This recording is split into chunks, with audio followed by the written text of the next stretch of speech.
It's not bad. That's not bad. It's not bad, bro. And I his could live with eyes it. you just covered because. I didn't delete it. You can't tell who it is. Oh, okay, but so his eyes are not. His eyes are okay, is what I'm asking. But look at Okay, it. you just covered them to be not. Or This whatever. dude blew Okay. his fucking hand off and bled out from a M80. From an M80 from a fucking firework by mistake. By mistake. Oh, so this is the one I was telling you about. Didn't we talk about that on Bizarre Junkies, right? Yeah, I mean, here's a dude that blew the whole fucking front of his face out. He lives. Whenever you gentlemen are ready, just toss on those headphones. I don't know that he's ready. I'm I ready. think the reaction shots there are... So they were just looking at Shit. photos of a little bit of what that you is do just there. fucking wild. We'll get this all. It's one thing to talk about it. It's another thing when you see what you see. That's crazy. That was crazy. So Juliet, which stories am I doing? The Wall versus Milwaukee. Okay. Drum set scene. Oh, those are good ones. Okay. I'm excited. Those are fucking good ones. Wow. Okay. Hold on a That is second. wild. Hold on a second. Fuck. There we go. I did the same thing the other day. I did that exactly. Is that a the little other more- day. It's You Is gotta that a go little more under. comfortable, Matt? yes, thank you. We're good? Okay. Hi. All right, I'm getting the camera on you, Matt. I'm already bracing myself for. Oh, we're rolling. So they saw your reactions. Maybe you can just start off with there, Matt. Go ahead. No introduction. Oh, you can introduce it. Huh? You can introduce it. We're Okay. going to cut it in post anyways. Cool. Welcome to another episode of Dying to See Me. I'm here with Jon Orlando, host of Bizarre Junkies as well as Action Junkies. I was just showing John some before and after pictures of some of the stuff that I do. I mean, I can't even believe what I just. It's one thing to hear you tell the stories, and then my brain creates its own images. They didn't look like any of the images you just showed me. Wow. Better, worse? What? I mean, Yeah, better, subjective. Yeah, I mean, I can't even imagine rolling up to a scene like you have done hundreds, thousands of times, probably thousands. yeah, Hundreds, thousands, whatever it is, Yeah. too many. Wow. I mean, you just showed me like 8 to 10 pics. You're going to show those reactions? Or Yeah, I you'll figured. cut in those reactions? Yes. Yeah, it's insane. I mean, I had respect for what you do from talking to you yesterday on Action Junkies and the other day on Bizarre Junkies, but now seeing it, it's like it just even went up even higher, which I didn't even think was possible. crazy, right? Crazy. Yeah. I don't think people understand the depth of what people do to each other, what the human mind thinks of, right? Like just Yeah. crazy fucking shit. And that's the thing. It's like the thoughts of like some of those things you just showed me was suicide. Some of them was murder, Homicide, yep. homicide. Mhm. It's like what is going through anyone's mind prior to that, Yeah. doing what they do, and then in the case of the homicide, like you showed me that one with the girl. It was the girl that stabbed the guy in the eye. Yes. So like, is her reaction after my reaction to seeing that pic? Did she have like a holy shit? Like I Right. can't even believe I just did that. And then holy shit, I didn't realize it was going to look like that. Like I wonder, does she have those thoughts? I mean, I would imagine that a lot of people, especially with suicide, but this does go for homicide as well. You know, suicide is a permanent solution for a temporary problem, Totally. right? Yeah. And the same thing with a homicide, right? Like, listen, we all get fucking mad. We all get upset. We all have some depression, all of it, every fucking one. Yep. But there are helpful places that you can find, you know, if you don't feel comfortable talking to your friend, there's 800 numbers for suicide prevention. You can always fix a situation that is past the point. Yeah, totally. Even if you have had your worst day on earth, if you can go back to that day and go, fuck, man, this is just ridiculous. Next day it got better, right? 100%. Of course it did. It always gets better. Yeah, it's not. People don't realize that your life can do a complete 180 in 30 days or less. A complete 180 Or less. in the better direction, Yeah. 30 days or less. And remember, right? This is one of the reasons I don't like to text message. Text messages have no emotion. Yeah. So you text message me something and I'm like, fuck. My perception of that is, well, you know, fucking he thinks I'm a dick and Right. that I was an asshole. And your text wasn't even like that. It No. was more of like, dude, this is dope. Like we got to do.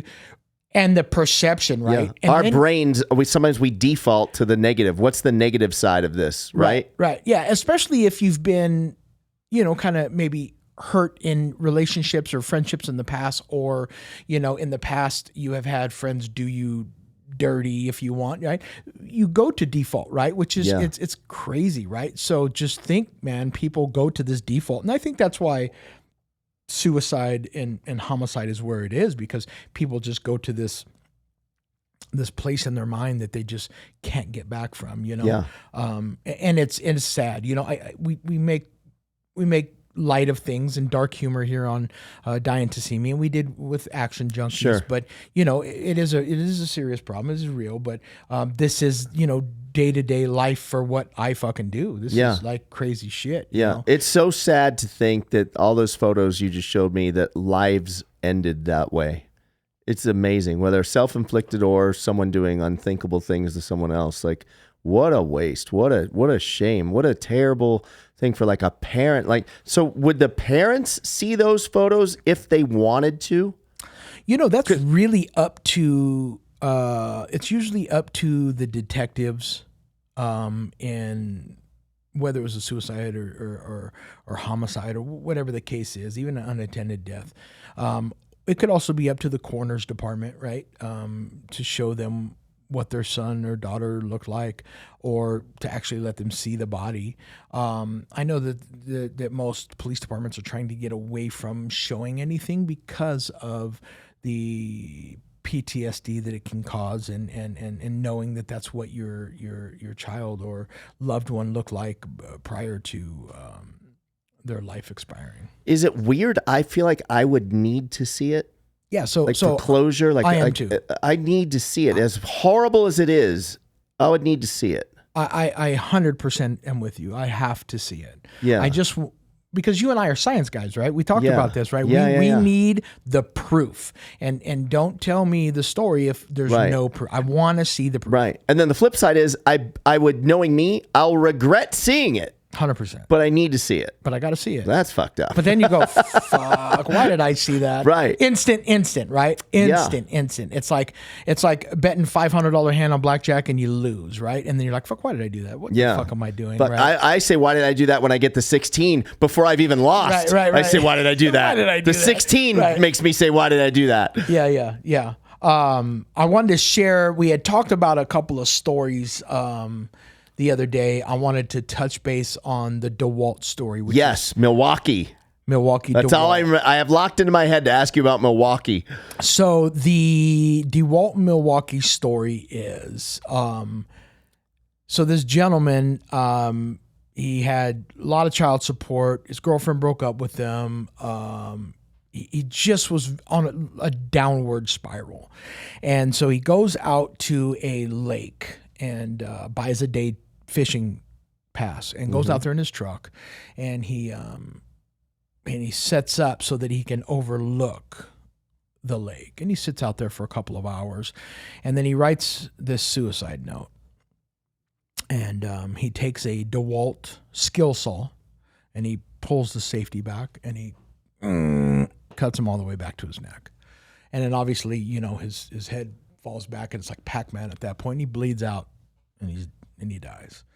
And so LA County Sheriff gets there and fucking blood everywhere, but they can't figure out what's going on, take all the pictures, and they realize, you know, what he'd done. And in the suicide note, he writes, "I'm doing this with DeWalt because Milwaukee's for pussies. No way. 100%, bro. I mean, shout out to fucking DeWalt. Can we get some sponsorship on that? I mean, yeah. Doing it with DeWalt because Milwaukee's for pussies. So it's what it read. How fucked up in the mind are you at that point? That's your suicide note. That's insane. Not, hey, I love my daughters and my sons, and I'm sorry I'm doing this to my parents, or whatever the fuck it is, right? I don't condone suicide at all. I think it's very selfish. People don't understand that the aftermath is terrible for everyone. For My uncle did everybody. it. My uncle did it, and it's really? awful. Yeah, aftermath It's awful. is just, it affects the school teachers. It affects people like me that have to see it. Right. It affects the first responders, the police department. It affects, the fire department. It affects the coroners. It affects fucking the teachers, the morgue. I mean, it affects everybody. Yeah, and it takes the friends and nieces family and through nephew. Oh, a journey. sadness, anger, rage, resentment. I mean, it's all of that. Back to sadness. Back to sadness. Could I have stopped it? And then Guilt. angry, guilt, and just so much. Yeah. Right? And you never get over it. Yeah. Never. Yeah. Anytime somebody brings something up that triggers that, Right. whatever it is, it's like, fuck, man, So yeah, he wrote this note, doing it with DeWalt because Milwaukee's for pussies. George, what do you, I mean? I laughed my ass off. That was like, that's comical. Yeah. I mean, I'm glad you chose that story out of all of them. Right. Yeah. I mean, I'm not done, but yeah, fuck yeah. The Pac-Man head thing was pretty interesting. It was, because it just, I mean, there's nothing left. It cut all the way back to his neck Did it bone. just spew out like a geyser then from the throat, you think? So, I mean, within 2 seconds, his blood pressure was so low that he just passed out. So he probably didn't, even if you wanted to stop that, that's like, you're a done unit. You know what I mean? Blood is coagulating and you're fucked off. How often do you see, so you show me photos, how often do you see video of these things actually happening? So it's Because crazy, there's so many right? security cameras and stuff. Yeah. Nowadays, it is way more common than Right. when I first started, right? Everybody has a cell phone. Everybody has security cameras. Everybody has something, right?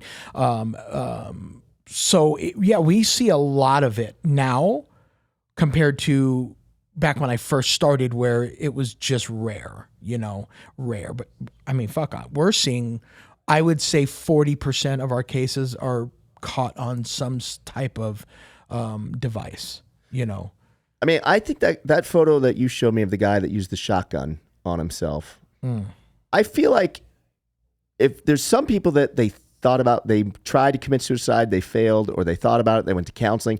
I almost feel like they need to see those photos like that, and lots of them, and really see like, this is what your mom's going to see if she's the one that finds you. This is what your wife is going to see if she's the one that finds you when she comes home. But remember, right? When you commit suicide, it's a very selfish act. Right. So if you're already that selfish, I don't know that. But maybe if you saw like, you know what I mean? Like, because in your head, like you're just in your head. I think when you go walk yourself through it, you're just dead. I'm just killing myself. I've had people put guns underneath their chin and blow the whole front of their face off and live. I've had it. And now they're talking up here outside of your cheek. Listen, if you think life was bad prior to that, and now you're talking out of your cheek and you're fucked off, right? Like, how much more bad could it get? It's almost like you got punished for thinking it. Yeah. And now you're fucked up even worse, right? Yeah.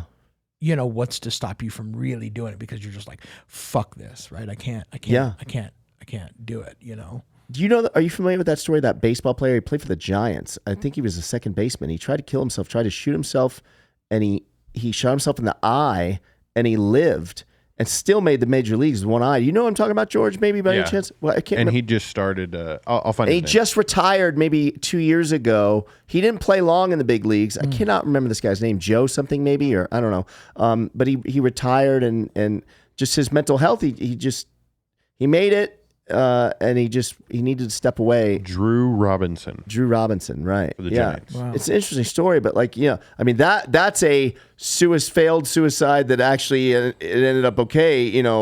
I think he literally has one eye, but So there's a famous rapper named Bushwick Bill. Rest in peace, Bushwick Bill. He's passed now, but he actually got drunk and was fighting with his girl and took her hand with the gun, put it up to his eye, and shot himself and lived. And when he was at the hospital, George, you could look it up. It's look up Ghetto Boys album cover. He took a picture because they thought he was going to die, so they're like, "Fuck it." The record execs took this picture of this guy with fucking eye hanging out right after he just shot himself. Holy shit. Yeah, he went on to have a fucking a good rap career with the Ghetto Boys, man, real nice. And then Really? he died, I think a couple of years back. I don't remember exactly what it's from, but that was an attempted suicide as well. There it is, right there. Yeah, oh wow. yeah. That's So not you it. fucking yeah, you can see right there where his fucking eye is. Yeah. Wow. Wild, right? Yeah. And this was, mind you, this was in the 92-ish. So that shit was unheard of back then, right? For sure. Like fucking, that was, For sure. if you were into gangster rap, that was the epitome of, look, we're about that life. Right, Right. right. Like that shit right there didn't happen, Right. you know? Yeah. So yeah, we get a lot of failed suicide attempts, you know? And it's crazy. So I have this number where 50% of them afterwards do good and 50% of them do it again. They try it again. And, Yeah. and they succeed. And they usually. succeed. Sooner or later they succeed if they really want to. Yeah, Right? I mean, you put your mind to it, man. You Right. know, you can do it, but Yeah. it's a fuck deal, man. You know, Yeah. and the way that the human mind works is so fucking just outlandish. I had this suicide where he was a percussionist, he was a drummer, and him and his wife played the drums. And they had their, matching drum sets, and they'd play, and they were fucking, they weren't famous, but that's just what they enjoyed to do, right? And they loved it. And so he had found out that his wife had been cheating, and he had just had enough. So he wrote this note was like, I'll get to the note. So what he does, he takes his belt off and he tourniquets his arm, tightens it as tight as he can do it, and then he buckles it, and then he cuts his hand off. Skill saw. Right? Yeah. So now you're bleeding just a little bit because remember your tourniquet. And then he would go up to the wall and he'd loosen the tourniquet and shoot blood all over, and tighten it again, right? And then he'd write like cunt. And he wrote bitch. No way. He wrote whore. And he wrote all over the fucking house. Then he goes back to the drum set, her drum set, right? And he fucking pulls off the belt and just fucking and bleeds all over her drum set and whatever. And the fucking note says, you will see this, and this will be with you the rest of your life. Fuck you, bitch. Wow. So imagine, right? Your wife, you walk in and this is what you see, right? How could it not stick with you? It has to, because now you really like you did this. Fuck, dude, you gotta really hate somebody to do some fucked up shit. Like, it's so wild that your fucking plan is to intricately do it like this. Yeah.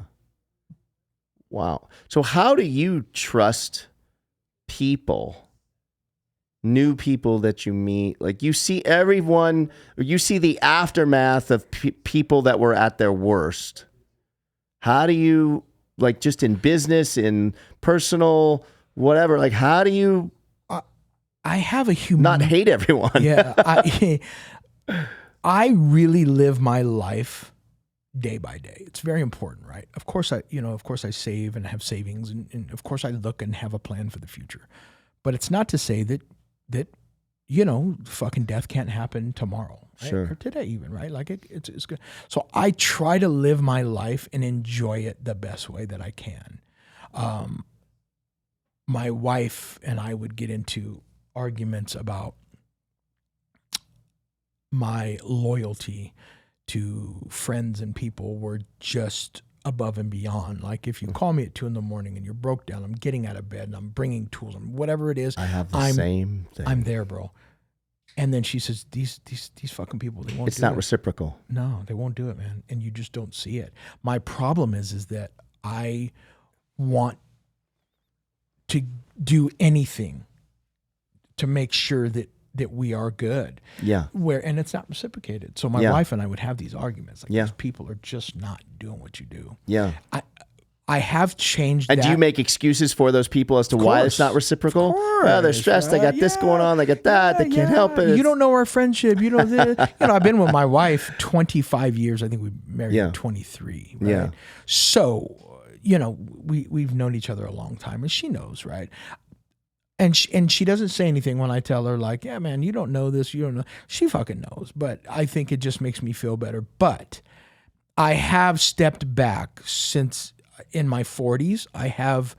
It's almost like an aha moment comes on, and I'm just like, so the way that I do it is when I meet somebody, I give them that same respect of, I'll do anything for you because I am that type of person. Yep. But the moment that you fuck me, I mean, even a cunt hair, Mm-hmm. that's it. And I have the ability to cut you off and never talk to you again. If I loan a buddy of mine $30, my Yeah. wife goes, why'd you do that? He's not going to pay you back. Best fucking $30 I ever spent. Right. I never have to deal with that person again. Right. Never. Some people are like, well, that's fucking cold as shit. Yeah. No, it's not. Yeah. It's literally, it's like, it's just the way that it works. So you changed in your 40s for that? I did. I had to turn 50 to do it. Really? I'm 52 now. 50 was I had when to you turn did it. 50 Yeah. to do it. So 43 was my age. That was Yeah. when a lot of shit kind of Yeah. just, I realized so much, man. I mean, where like, I would go out, I would party, drink, all these other things. I quit drinking and smoking cigarettes in 2005. Just quit cold turkey one Yeah. day. And I had a problem for sure. But I guess I didn't see a lot of it prior to that because I was drunk and fucking, it is what it is. You're out partying with buddies and shit. Yeah. But the older you get and the more that people, you talk to them and you just realize, like, what the fuck have I been doing, wasting my time with these friends and people that are just not reciprocating the same thing. Like, it's crazy, Yeah. So I think, you and I are very similar in a lot Very. of shit, to where, Which is interesting to me because you've really seen people at their worst with the aftermath of that, and you're still a people person. I am. It's weird because I'm a people person if I know you. Right. Or if somebody introduces me to you that Comes I in respect, warm. It comes in right. then, we met through Billy. I respect Billy. Right. So I already know I you're love good. Billy. I already know you're good because you came through exactly. Billy. I don't have Yeah. to do a background. I don't have to Right. fucking worry about, oh my God, you came from somebody that I trust with my life. Right. I trust you. Right. Right. But then there's people, man, that I've been friends with 25 years and offered opportunities for careers and other things, and they're all about it. Yeah. And then, and then I spend money on whatever it is, and next thing you know, they're out in a week. Like, Yeah. I don't know that I want to do this. Not just with Sterile Pros, but I own another company, Yep. Pinky's Restoration. We do water, fire, smoke, and mold, and in that circle, somebody may be starting a franchise, learning, right? Yeah. And because I'm not greedy. I want all my friends to eat. Yep. Right? I don't want to be the only one eating Kobe beef while Mhm. everybody else is eating Spam. I'd rather eat a prime rib, and we all eat prime rib. Yeah. Does that make sense? Total. And my wife's like, well, I don't know why. That's just me, man. Yeah. I'm just. That's what makes you not- happy also. I'm Yeah. not greedy. I love that. But as far as meeting new people, I mean, I'll shake their hands. Hey, how you doing? But if we're not, if like I said, if I don't know you through somebody else, I don't fuck with you. I just don't. Isn't it great having a wife that loves you so much, though, that she's looking out for you in ways you don't even look out for you? Because, like, Vanessa will do that with me. Like, she'll see me help friends, whatever, and I go, like, way above and beyond what is expected, normal, whatever. And then it's not appreciated properly, whatever. I don't need people kissing my ass or anything, but sometimes I'm like, do they realize what I just did for them? You know, whatever. right. And she's always like, why do you do it? Like, Yeah. stop doing it. Yeah, you know, like I said, I've been with my wife 25 years, to get married 23. I would not be the man that I am today Yeah. without her support. 100%. Yeah.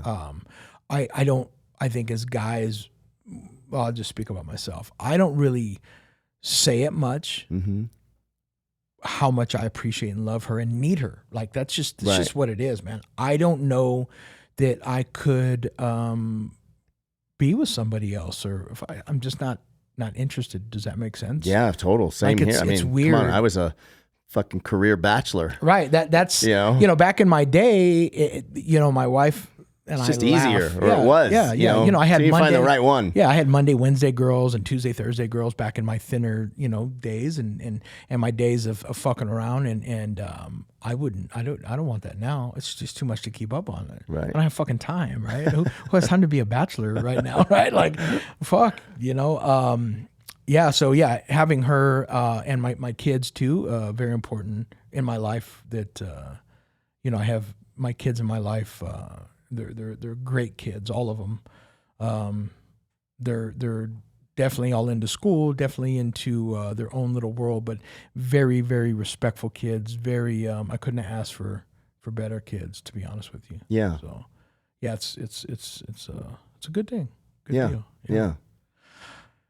Your father, I don't want to touch too much on that, but your father, famous, right? You grew up in a famous household, right? Yep. How was that growing up? I mean, I hear stories of people that say, well, I grew up in this family, a famous household, and it just ruined me. And then I see some that are just like, dude, it's amazing. Right? Yeah, Like, I'm on the amazing side of it. I don't understand. I mean, everyone's situation's different, I guess. It depends on how you brought up, I guess. But I never understood these kids of famous people that cry like it was a bad thing or like it fucked them up or whatever. I may have a different outlook on things because of the way I grew up and privilege and all that.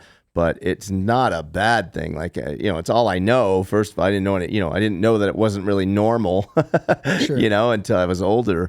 But I think if you have normal parents and they're famous, you come out normal. If Right. you have fucked up parents that are famous, you come out fucked up. Right. For the most part, maybe there's some different circumstances that happen. But my dad was not really a drinker, not a partier. He did have one.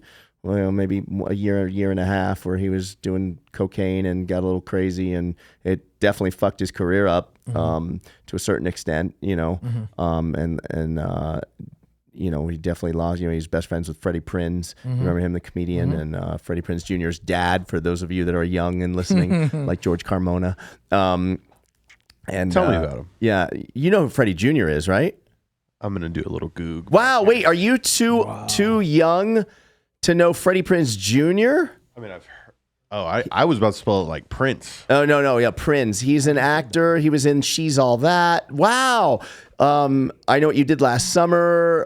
Wow, you don't know Freddie Prinze Jr. That's so interesting. And you're 24. He was a WWE wrestler. No, I don't know if he was a wrestler, but he's very into it, and he wrote storylines for them. I think he still does write storylines for them. But anyway, his father, Freddie Prinze Sr., was a super famous comedian.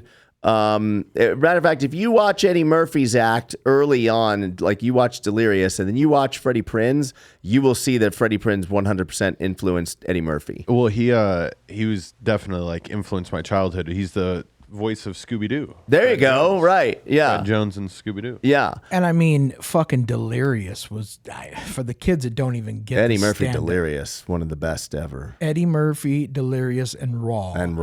Oh my God. remember sneaking into my fucking brother's room and hiding underneath the bed to be able to fucking watch it because my parents so good, right? And then Pulling off red leather. Oh, who pulls yeah. off red leather? Yeah, just tight fucking suit. Right? grabbing Purple his leather dick. for Delirious, I think, God right? bless. Or Yeah, vice versa, yeah. whatever it was. Yeah. Yeah. No, you're right. Yeah.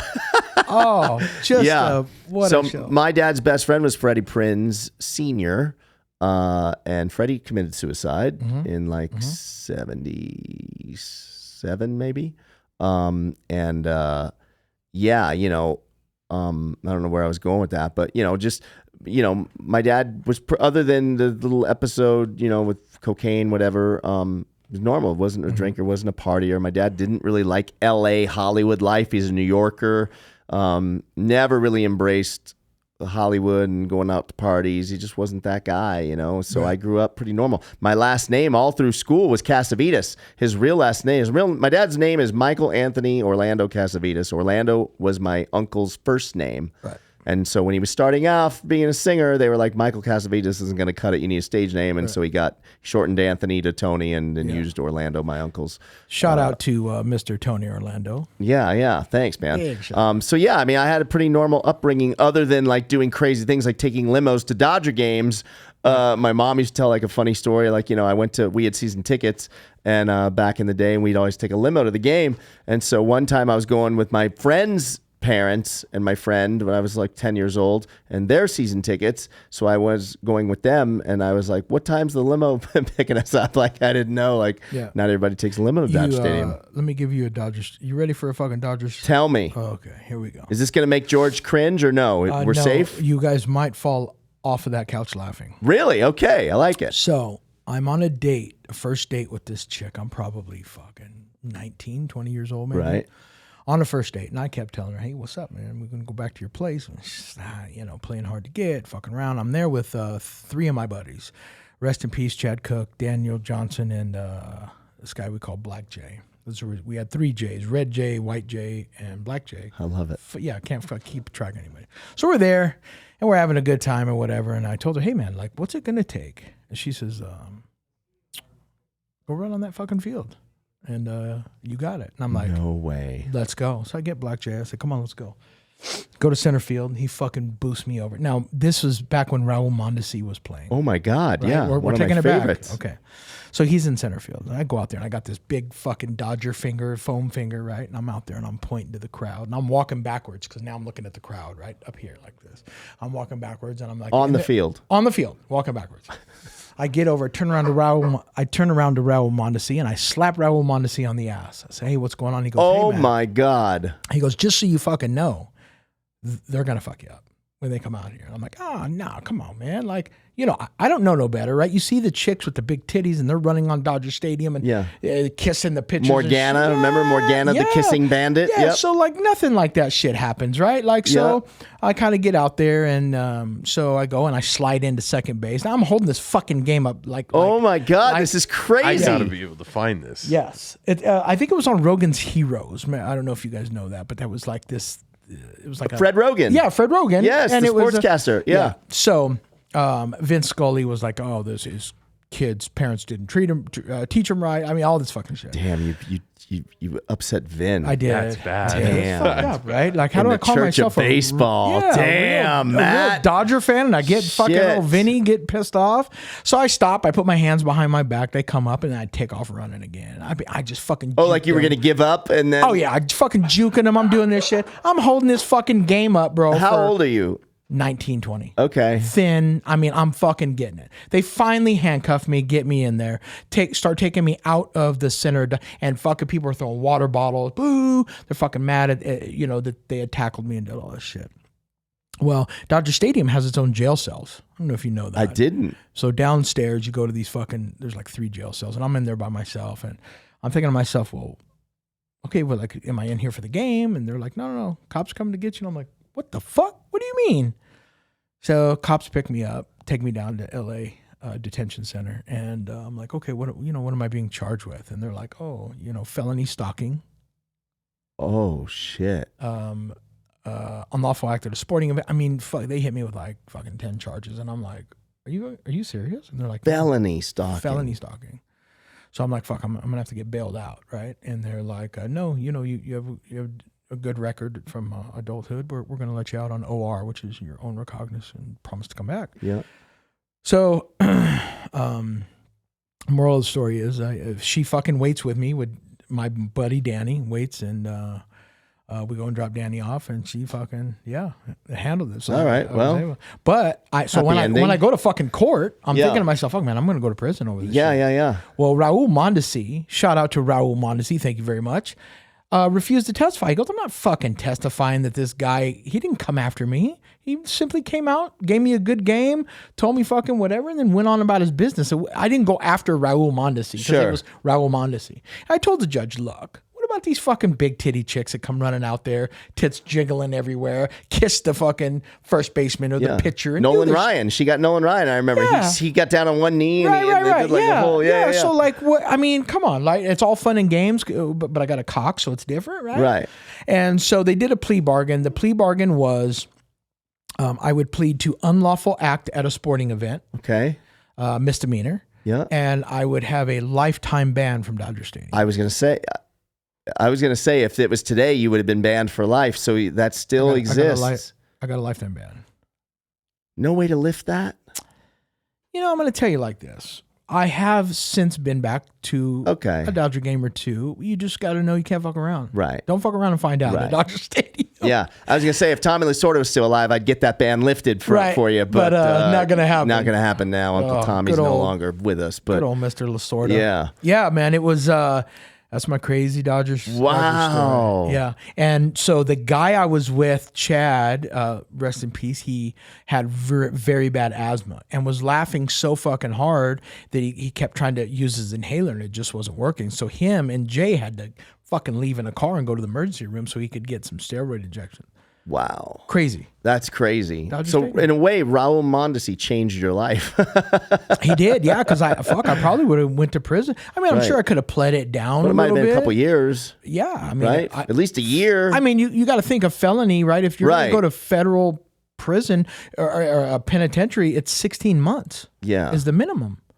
California felony stalking, not a good trifecta. I mean, and this was, I think, this that was right 90s? around the fucking OJ, like, don't stalk. a Don't- 94. Yeah, that's right yeah, around yeah. that era. I was Wow. 18 in 94, so it was 94, 95, 96. It's right around that fucking time. Mondesi was one of my favorite Dodgers back in the day. Really? The guy had a cannon for an arm. Yeah. He fucking could throw from He could center throw. field and he could hit the plate. He could run. Yeah. Yep. Yeah. Raul Mondesi. Yeah. His son plays now. Mondesi Jr. I want to see for the Blue Jays. Oh, no shit. Yeah. Yeah. Did not know that. Yeah. Did not know that. Yeah. We're at that age now where kids of baseball players, we grew up. Are Craig in. Biggio's son, Raul Mondesi's son, Dante Bichette's son. Yep. They're actually all on the Blue Jays, which is Right. kind of a crazy thing. Right. Like legends. Vladimir Guerrero's son. Right. Junior, Vlad Jr. Yeah. And I know you're a humongous MMA fan. I am Like, huge. y- we you have and that in me, common. Yes. So who would be, and I'm talking MMA, not just UFC. Yeah. Who would be your top 3 fighters of all time? They're still going to be UFC. Okay. I know who one of yours is already. I know it starts with an F, That's- right? you are 100%. Which I can't dispute that. Right. GSP is my favorite of all Wow, time. okay. He's my number one. Connor's on my list. I get it. I know, I really think the Floyd fight messed him up. I know he made tons of money, but I think it changed the way he doesn't use his footwork and his range like he used to now. He stands in the pocket and he became a boxer in there, and I think that's kind of hurt him. But I love Connor. GSP's absolutely my number one. I like Connor. And then, man, for like number 3 is tough. Yeah, it's tough. I mean, old school, I loved Rampage back in the day. I loved Chuck Liddell back in the day. There's so many guys, I think I lean more toward, I love Chael Sonnen back in the day, not so much for the Yeah. fighting, but just the character, character, right, Nick Diaz is a fighter when he was with, oh my God, from where Frank Trigg used to fight. What's wrong with me? And UFC acquired them. Pride. Sorry. Pride. Yeah. Nick Diaz is the fighter that really got me loving MMA. He fought here at UNLV at the Thomas and Mack Center. He fought Takanori Gomi. Yes. And it was a crazy Amazing round fight. 1. Yeah. You remember Amazing. that fight? Amazing fight. And Trigg, so I used to do PR for Trigg. So I guess I should give Trigg the props too. He's really who got me following it because by default of I watched UFC back in the day, 2001. I remember like 2001 Chuck and Tito. Like I remember those fights, but I wasn't diehard until I saw Nick Diaz fight in that Takanori Gomi fight, and Frank Trigg was on that card. Dan Henderson was on that card, Right. And Trigg fought, and then he went to the broadcast booth. And did commentating the whole rest of the way. It was kind of cool. Yeah. But that Nick Diaz fight made me a Nick Diaz fan and just a fan of the sport. Yeah. My shout out to Rampage, by the way. He's a great guy. Yeah. Friend of mine, just really good dude. Yeah. My top is Fedor Emelianenko. He is just hard to the argue reason that. that I started. It's too bad he didn't end up in the UFC. Yeah, I really wish. I know that Dana was working on like a Brock Lesnar and him at the I think it was a Dallas Super Bowl. Like it was supposed to be one of the biggest fucking cards ever. I don't know what happened. I know there's back and forth. Back when there was a Super Bowl card. Right. They quit doing it for some reason. I don't know why. Yeah, they Fedor just got me into it. Nick Diaz is on that list because he is him and Nate both, but Nick is legend. And couldn't be a nicer guy. I've met him at the Bellator fights and some of the I've fights met him a I've couple attended. times. Super nice guy. Really great dude. Yeah. And then my third used to be Khabib. Yeah. Used to be Khabib. And then I met Khabib, and it was just I can't do it. Really? Can't do it, man. Yeah, I'm gonna tell you the story. We'll end with this one. So, I go to the UFC, and I am part of Zuffa. Yep. So they invited me. Right? Yep. I was a special guest of Zuffa and Dana, and that's a fun time. Fun time. Yeah. I mean, it's fucking the which Zuffa red carpet treatment. Yeah, There's shout out to Dana better. White. Yeah. Is the most amazing, generous, kind fucking person I've ever. 100%. I mean, he inspires me. We to were talking run my about going company. above and beyond for friends. That guy goes above and beyond for complete strangers. For strangers, Yeah. he is amazing. Yeah. So I had we're at the weigh-ins, and it's the Kobe Covington and Masvidal fight, and we're going around seeing different fighters and whatever. And I had a guy that worked for the UFC who was kind of like our host. He would walk us around. His name's Billy. Yep. And he said, "Hey, who's the guy that you gotta have a picture with?" And I said, "Fucking Khabib." Right? I see him up in the fucking over here behind. It has to be Khabib, right? Khabib is like. I mean, I'm fanboying over Khabib, which it's rare for me to do that. Yeah. He goes, "All right, man." And I know I got my wife with me, right? And my wife has like this half fucking shirt, and I'm like, so I tell her, "Hey, look, you can't get in this picture. There's no fucking way. He's not gonna allow it, right?" He's very, very, very religious, right? Right. And that it's just shit too ain't much. flying. Yep. There's too much going on. Yeah. And she says, "Cool, you guys go get your picture and call it a day." Billy goes over there. He fucking tells Khabib, "Hey, whatever." He says, "Yeah, I'll come down and do it." So he comes down, and my other buddy Billy that I went with was on the opposite side of him and puts his arm around him, and I go and I put my arm around him. Just as I get my arm around him, he looks at me and he kind of looks down, and then he kind of pushes my hand off, and he goes, "No, not you, brother." And I'm like, "What the fuck?" And Billy, my friend, is here, and Billy from UFC is here, and they're looking at me like, "What the fuck?" I'm like, "What's your problem, Khabib?" Now, as a man, you're like, "What the fuck do you mean?" And he goes, No. You number one gay guy. I can't." And I'm thinking to myself, number one gay guy? My fucking wife's here. And he goes, "Your shirt." And I looked down, and I had a Dick House production. So a Dick House with a rainbow. Shout out to Jackass, by the way. I had one of their shirts on. So he thought I was gay. Oh and he God. said, no, I can't, I'm not taking a picture with you like that. So the whole weekend, right? I'm in Dana's back room for the fights and in the private areas, and every time he sees me, he looks at me and he thinks I'm the gay guy. So he calls me the number one gay guy. No. So I was so like, dude, like it's like meeting an idol of yours and just shooting it down, right? Yeah. And I'm just like, man, that's what the fuck, right? Like. And I get it. I get his religion, and but he would have been my third. And if it wasn't him, I like a lot of the old school Rampage and Chuck and Yeah. Dan and you know, if I had to go with my favorite current fighter, Kobe Covington is for sure, man. He couldn't have been a nicer dude. You know, I've heard I hate the videos and whenever he's on camera, I can't stand Covington. But everyone, when I say everyone, it's over 20 people that know him that have told me this is the nicest guy ever. Nicest so dude. I guess so. I hate the act, but I like him. Well, and I have met fucking at least 100 fighters. Yeah, honestly, most are nice.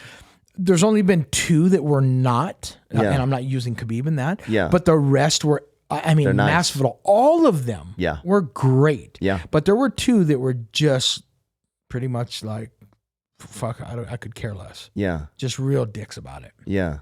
So, but yeah. Those, Tito's nice. Have you met Tito? I haven't met Tito. Tito's No, nice. No, the 2 people, Frankie Edgar, just not a nice dude. Really? Yeah. That shocks me. I asked him. We were in a private area. Was he in weight the cutting? back. He was not. He was All not. right. He was there to do this. Mm. It was at an expo back when the expos Oh, first yeah, started. yeah. I But we remember were the VIP expos. in the back. Sure. And I say, hey, can I get a picture? And he's just like, fuck, man. Like, God damn it. I guess. Hurry it up. And I'm like, never. Fuck, mind. really? Yeah, like cocksucker. And then the other one was DC, man. I've heard that. That's depressing to me So- because I like DC. So I met DC the first time at an expo when he was in Strikeforce Mm-hmm. prior to them purchasing it. And there was nobody in his line. 0. My buddy Duke and I went up, talked to him for 45 minutes. I mean, we talked about all kinds of shit. Where we're from, what do we do, all this, that, blah, blah, blah. I mean, fucking probably the nicest dude I ever met at that. And I was like, Okay. oh, great. Saw him, I don't know, this was right after he had become champion at one time. And I had saw him and I said, hey, DC, what's up, man? How are you? I'm sure you don't remember me, but I met you at Strikeforce and I told you would be champion one day. He goes, yeah, man, a lot of people told me that. I don't even know who you are, and walks away. Come on. Yeah, man. That's literally how it went. And I'm thinking to myself, Maybe like, just a bad day. nobody maybe. was in his fucking line. Right. Nobody's in his fucking line. Maybe it's just a bad day. Might have been. I'll chalk it I up don't to know. that. Fucking DC was It's tough. Yeah. Yeah. And I'm sure, But right? I have heard that. That's what's, yeah. I've How heard many that. people come up to you on a daily basis, right? Even if you're famous, right? Like how many people want to get a picture and how many? I get it. I do. Yeah. I do. But I was there when you were not famous, right? When nobody wanted to fuck with you. Yeah. I'm cool with it. But neither here nor there. I still love the sport. Dana White's the most amazing person. Like honestly, Yeah. kudos to Dana. UFC, Zuffa, all of it, man. They couldn't have been nicer people Yeah. to me. So, Agreed. yes. And I know you had him on your Yeah, your it was show. wild, And man. it was a wild Game fucking- changer for dude. us. Yeah, just watching it, right? It's crazy. And Yeah. you're doing that now, right? You're on the 10X.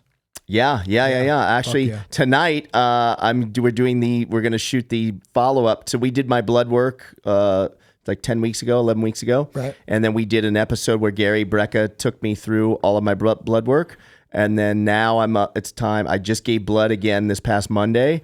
So tonight's going to be the blood work part 2. See how much my blood has changed in the last couple of months. Fuck. So we're going to yeah. shoot that over at the Apex tonight. Cool. So Yeah. they can tune into Action Junkies for that. For sure. yeah. For sure. Yeah. Let them know how to follow you and get a hold of you. Yeah, man. Just Jon Orlando, just JON. Jon Orlando on Instagram and TikTok. Oh, there it is, right there. Of course, George is on it. And the podcast is Action Junkies. It's on Spotify. Videos exclusively on Spotify. We'll put shorts up on YouTube and stuff. But if you want to watch the actual show, go to Spotify. Perfect. Yeah. Good shout outs to Spotify as well. And you always can find me at Sterile Pros LLC on Instagram, or For You to NV661 is my personal. Be looking out for Dying to See Me episodes coming out in the near future. Definitely my new favorite podcast. Yeah, I could right. listen to your stories for days. I like it. Yeah. George, not so much. And big shout out to George, because honestly, man, he was a trooper when we were doing George Bizarre. Carmona battling his inner demons. Yes, and I did. he got for the the mouth good, water. for the greater good. I looked at a couple of the pictures today. That's a huge How step did it for go me. with you? That's a huge step for me. I told Travis, I was like, I can do with a dose of death about every 8 months. Yeah. Right? I've had 8 years worth in the last 2 days, is what I told him. Yeah. I'm good for a little bit. Yeah. You're good. for You're sure. good for a while. I'm going to go see Yeah. puppies later Yeah. on. Yeah. That's good stuff. Yeah, rainbow kisses and Yeah. butterflies. So Well, congrats on your first couple episodes, yeah, thanks, man. I You're appreciate a natural at this. Oh, thank you, man. Yeah. I'm really excited to get this chapter going, and I'm really excited to share some of the stories that I have. People have said, man, you should write a book, and you should do this, and you Yeah. should do that. But I'm not a reader. I'm not into that. But coming on here, it's very natural to talk about. Yeah. And there's so many questions that Yeah. people have. I eventually want to get into where somebody could write in some questions, and I'll take a few at the end. Yeah. I think it'd be dope, right? Because people, they sincerely want to know, what the policies are and what the procedures are and what exactly goes Sure. into this shit. And I don't think people understand it. So, Yeah. but yeah, man, thanks a lot. We'll see you guys next time on Dying to See Me.